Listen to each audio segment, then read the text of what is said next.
Fianarantsoa no namoaka ny vokam-panadinana baccalauréat voalohany malalaka misy 17 Aogositra no nivoaka ny vokatra ary 740 faingo 5,800 no tahapahafana tamin'ny baccalauréat ankabeany sy teknika araka ny fampitam-baovao avy amin'ny talemsana ny fampianarana ambony eo anivon'ny ministeran'ny fampianarana ambony sy ny fikarohana siantifika.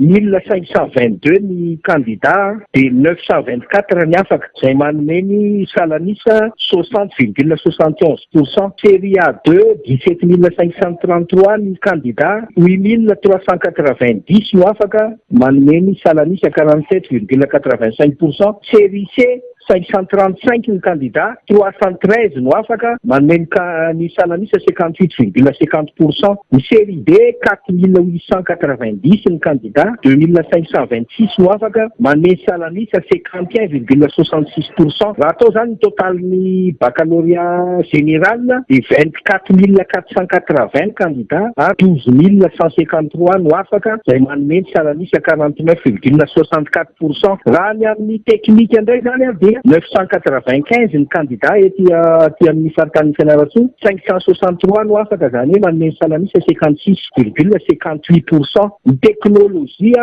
102 ny candidat de 60 ny afaka manome ny salanisa 58,82%. Raha atao zany totalina izay dia 1047 ny teknika dia 623 no afaka ka 56,79% ny salanisa izay.